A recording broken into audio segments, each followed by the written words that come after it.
What's up, movie lovers? Back with another video. And in today's video, I'm going to go over my Snapcase DVDs. That seems to be a thing here on YouTube. If you have a movie channel, you have to go over your Snapcase collection. And if you guys don't know what a Snapcase is, it's one of these DVDs that has the little Snapcase edge right here. And like the rest of it's pretty much all cardboard. It opens up and then it snaps together. So yeah, that's a Snapcase. And I counted and I've got approximately 63 of these in my collection. So that's going to be way too many movies to go over in one video. So I'm going to break it up into 4 parts. I'm going to do about 15, 16 movies per part. So let's start off with the first 15 here. So let's just get into it. The first one, as you can see, 3,000 Miles to Graceland. I have not watched this in a long time, but I remember when I saw it, I thought it was pretty cool, so I went ahead and I bought it. But yeah, you got the Elvis impersonators that do this heist in Las Vegas. It's got Kurt Russell, Kevin Costner, Christian Slater. I think it's even got Ice-T in it. So, I mean, it's got Ice-T, guys. You know it's going to be awesome. David Arquette, Kevin Pollak, Howie Long, the Raider, the ex-Raider football player. Pfft. Dude, come on. Howie Long's a hell of an actor. So yeah, this is a pretty cool movie. 3,000 Miles to Graceland. Let's move on. Next on the list, Ace Ventura, Pet Detective. And back when I was a diehard Jim Carrey fan, I remember seeing him on In Living Color, and I thought he was the funniest guy. I always referred to him as the white guy on In Living Color, and everybody knew who you were talking about. But yeah, this was pretty much his first movie. He had some back in the day, like Once Bitten and some other, Earth Girls Are Easy, stuff like that. But this was his first, real big movie after In Living Color. And I remember I wanted to go see this on opening night, and it was sold out. It was sold out. I mean, he was so funny back then. I don't know if his comedy has really aged that well. It's kind of goofy watching it these days, but man, back in the day, this was my favorite movie. This was hilarious. That opening scene where he dresses up as the UPS guy and he's just destroying that package. Wa-boom, wa-boom, just banging it on the wall, doing cartwheels on it and stuff like that. Sometimes I feel like that when I'm delivering packages for Amazon. But yeah, this was hilarious back in the day. One of my favorite movies. I also had this on VHS. But yeah, moving on. So I had Ace Ventura Part 1. I had to go get Ace Ventura Part 2. When Nature Calls. And this too was pretty darn funny when it came out. Hilarious. It's just more of the same thing from the first one. But the thing that cracks me up is they offer him, $50,000 to find that, albino bat or whatever, like $50,000. How much did he spend on that mechanical rhino? I'm sure that thing was like $50,000 at least, where he comes out the butthole. He's like, and he just comes out like, that was kind of nasty, but hilarious at the same time. But I'm just saying, like, how much did that cost? How much did you invest in that mechanical rhino just to get that $50,000 back for finding the albino bat? Guano. We've got Guano. But yeah, Jim Carrey, Ace Ventura Part 2. Snapcase. Moving on. Action Jackson. Starring, I can never remember this guy's name, Carl Weathers. Apollo Creed from Rocky. But yeah, this I don't even remember this movie. It's got Sharon Stone in it. I have not watched this in forever. I just remember there's one scene where he's like, "How do you like your ribs?" And then like blows the guy away. That's all I really remember. Yeah, I might have to pop this in and watch it sometime soon because, like I said, I don't even remember anything about this movie, to be honest. But I got it. Snapcase. Mint condish. Moving on. American History X. This was one of the first DVDs that I ever got. And when I first got my DVD player and started collecting DVDs, I just thought it was like the best quality I'd ever seen. I remember I watched this every single day for the first 5 days that I owned it. I watched it 5 times in a row over a 5-day period. I just couldn't get over the quality of how good it looked. And I'm thinking that the quality looked better back on those, 36-inch TVs, 32-inch TVs, it looked a lot better. However, nowadays we got 56-inch plus. So when you blow it up, it doesn't look quite as good. However, though, yeah, I watched this all the time when it first came out. I thought it was a great movie. Just real gritty, hardcore. Has to do with, racism and stuff like that. But yeah, Edward Norton does a hell of a job in this movie. And this is back when Edward Furlong didn't look like such a crackhead. So, yeah, this is a powerful movie. When he curb stomps that guy, says, "Put your mouth on the curb," and then just stomps the back of his head. That's hardcore. Moving on. The Animatrix, which is a collection of shorts, like different animated shorts that has to do with the Matrix, different little stories and stuff like that. And check it out. Mine even has the patch right there. Can you see that? The extra patch. Hopefully that's worth something. Probably not. But yeah, the Animatrix. And some of these are better than others as far as the little short stories go. But it just shows, like different ways people can enter the Matrix and different stories about the Matrix that really don't have anything to do with the movies per se. They just have to do with the Matrix universe in general. And there's one of these little short stories that has just really good special effects. Looks really awesome. And that was my favorite one. But yeah, this is pretty cool. I don't know if you guys have ever heard of this, but the Animatrix. Pretty cool. Snapcase. What do we got next? Any Given Sunday. I liked this when it came out. I thought it was a pretty awesome movie. I remember back when this came out, I was working at the movie theater, and I don't know how many times I saw this with my free passes, but I saw it a few times. And it's just cool. It's just a good movie. I don't know how well it has aged over the years. Might be kind of goofy now, but Al Pacino was good. Jamie Foxx was good. LL Cool J. And I guess during the making of that movie, LL Cool J and Jamie Foxx had some real life beef going on. Jamie Foxx makes fun of him a lot in his earlier stand-ups, talking about how he was always licking his lips. He's like, yeah, LL Cool J took this way too seriously. He's like, we got a game today. He's like, game today? He's like, I'm an actor. He's like, anybody hit me, they're going to get fired. He's like, I'm an actor. So I guess they got in a real life fight too at one point. Somebody punched somebody. But yeah, they had some real life beef going on. And finally, I think Jim Brown, old school football player Jim Brown, he got in the middle of them. He's like, come on, guys. He's like, we don't get a lot of black representation in movies, and you guys are blowing it right now by fighting each other. He's like, get it together. Get along. So I guess from that point on, he was kind of like the peacemaker, and he squashed the beef, and they got along after that. But yeah, they were for real fighting, and you can definitely tell, because in some of those early Jamie Foxx stand-ups, he is clowning on LL Cool J. So yeah, pretty good. But yeah, I always liked this movie. Thought it was awesome. And this is the special director's cut. This had some extra scenes that weren't in the theatrical version. I think there's a scene where a guy gets his eye popped out, like his eyeball's laying on the football field. So just stuff like that.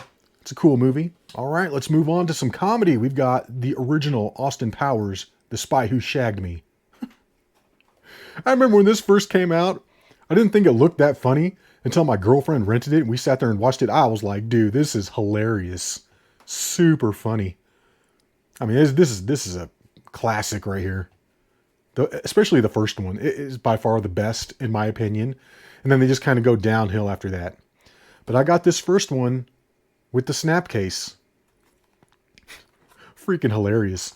Yeah, the next two movies that I got, the second Austin Powers and Goldmember, these came in just regular DVD cases. So these were not snap cases. But yeah, I got the whole trilogy. Hilarious. In this next one, I don't care what anybody says, okay? Of all my Snapcase movies, this is probably the one that I have watched the most, and I love it. And I don't care what you have to say about it. Battlefield Earth, John Travolta. I don't know what it is about this. I just like popping it in. Like every 6 months to a year, I watch this. Forget the fact that these people are like Neanderthal cavemen that don't even know what a miniature golf course is with characters that think they're gods and that they learn how to fly jets later on. But it's like, it just so funny because they're always like, piece of cake, piece of cake, piece of cake, piece of cake. How would you even know what cake is? How would you even know what a piece of cake is? Because you don't even know what a miniature golf course is. But yeah, I love this movie for some reason. Get a man animal in here to fix it. John Travolta is just way over the top. He is he's hilarious. And then who's the black guy that plays his sidekick? Forrest Whitaker. He's funny too. Talking about you have to get leverage over your enemy and stuff like that. But yeah, this is great. And this was one of the first ones that I wanted to upgrade to Blu-ray when I started upgrading all my collection of Blu-rays. But man, this thing's expensive. It's like 28, 30 bucks or something, I think, on Amazon to get the Blu-ray of this. So that's why I held off. I might get it down the road if I see it, but yeah, that's kind of a lot, especially when I've got the DVD right here with the snap case. I love that movie though. Like I said, I don't care what anybody says. I love that movie. Next one, we got some more comedy. Best in Show, a Christopher Guest movie. And I love all of his movies. He is hilarious. He's the guy that did like, I think the original, This Is Spinal Tap. He's got some other ones. But this is the one about the dog show, the people with the dog show. And like, you wouldn't think that this is going to be funny, but it is. Like, if you have a sense of humor, this movie is hilarious. It's got, what's her name from Beetlejuice in there. What's her name? She passed away not too long ago. Not Jennifer Coolidge. Catherine O'Hara. Yeah, Catherine O'Hara. Where is she at? Right there. And this is one of those Christopher Guest movies where they don't have a rock solid script to go off of. It's like they're ad-libbing the whole time. So these guys are just like making up. It's like they've got a general idea what they want the scene to be about, but then they just kind of ad-lib the lines. It's so funny. It's hilarious. I love that movie. All right, moving on. Blade, the original movie with Wesley Snipes, the vampire hunter, the day walker. And this was a cool movie when it came out. I mean, how could you not like Blade when it came out? I have not watched this in a long, long time. But man, when this first came out, this was awesome. And another one that just looked phenomenal on DVD. It's like, I mean, when you're going from VHS to the DVD on like a 36-inch TV, this just blew the VHS out the water. This looks so awesome. So yeah, I watched this a bunch back in the day. I love it. But yeah, the other Blade movies here came in the regular DVD case. Got Blade 2 and Blade Trinity, unrated version. So yeah, I used to love all these movies. I don't know how much I would really enjoy watching them these days. And they might be okay. I haven't watched them though in a long, long time. Moving on. Harrison Ford in Blade Runner. This is the original. This is the director's cut. And I like this movie. I like it a lot. It's pretty cool. I just like the atmosphere of it. It's got a really cool atmosphere. Plus it's got Rutger Hauer in there, who I like. Daryl Hannah.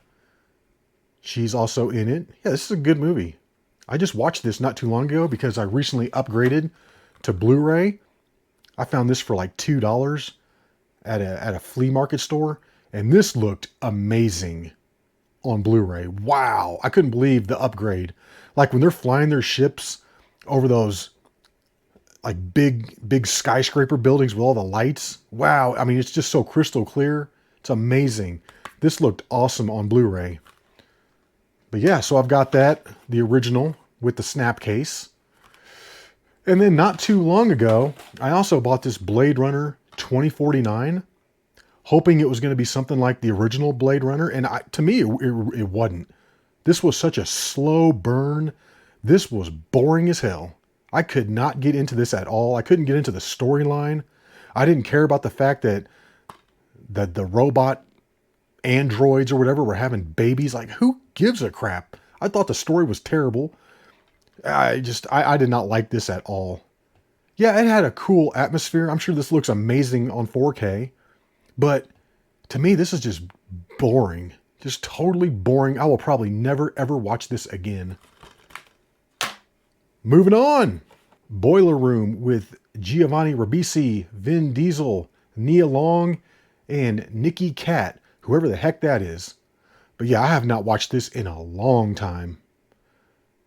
I just know it has to do with like Wall Street and finances and making money and stuff like that. But other than that, I really couldn't tell you anything about this. I really don't remember it. I haven't seen this in a long time. But one thing I am noticing going through this first round of snap cases is that my movies are in mint condition. I mean, there might be a little like scratch here and there on the front, but for the most part, man, these are in excellent condition. So that's good because you guys know how I love my movies being in mint condition. Okay, we've only got 2 left.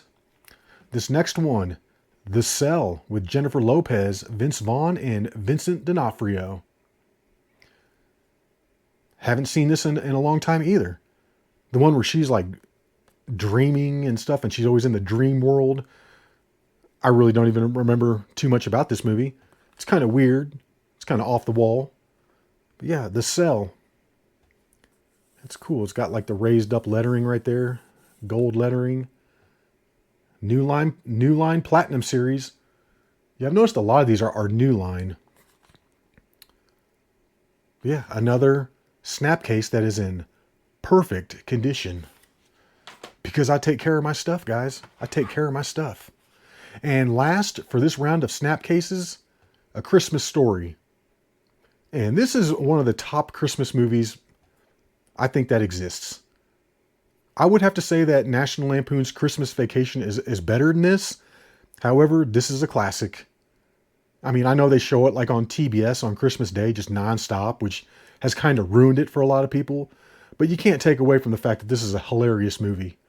So funny, the Chinese guys, fa ra ra ra ra ra ra ra. He's like fa la la la la, it's fa la la fa ra ra ra ra. Hilarious. Yeah, this movie is a classic. It's totally good. He just wants that BB gun for Christmas. That's all he wants is that Red Ryder BB gun. You're gonna shoot your eye out. And then what's he do? He goes outside and damn near shoots his eye out. Funny movie though. And speaking of Christmas movies, I could probably make a whole nother video just on this subject alone. And this is going to ruffle some feathers. I might lose some subscribers, but Die Hard is not a Christmas movie, okay? That's an action movie. To say that Die Hard is primarily a Christmas movie over anything else is ridiculous. Yes, it takes place at Christmas. Yes, there are some Christmas elements in the movie. That does not make it a Christmas movie. The main theme of the movie does not have to do with Christmas. There were 4 other Die Hard movies after that. Were those all Christmas movies too? No, they weren't. Okay? Friday the 13th Part 5 had some comedic scenes in it. Was that a comedy? No. That's a horror movie. If you're going to put Die Hard in the movie rental store, are you going to put it in the Christmas section or are you going to put it in the action adventure? You're going to put it in the action adventure because that's what it primarily is. Okay, it's so annoying when people try to sound all hip and cool and be like, Die Hard's my favorite Christmas movie. Like, dude, shut up. It's not a Christmas movie. It's an action adventure movie. It's as much of a comedy as it is a Christmas movie. Yippee-ki-yay, motherfucker. I mean, that made me laugh. Does that mean that Die Hard is a comedy? No. It's not a comedy, just like it's not a Christmas movie. That's just a subplot within the movie. It's just something to add some atmosphere to the movie, but does not make it a Christmas movie. So stop with that. Stop with the Die Hard is a Christmas movie. Okay? But anyways, guys, that is all I've got for this video. That takes care of the first round of snap cases. Like I said, I've got about 48 more. So I'm going to save those for future videos. I'm going to make this a 4-part series. But yeah, that's all I've got for this one, guys. Hope you enjoyed it. And until the next one, y'all, peace!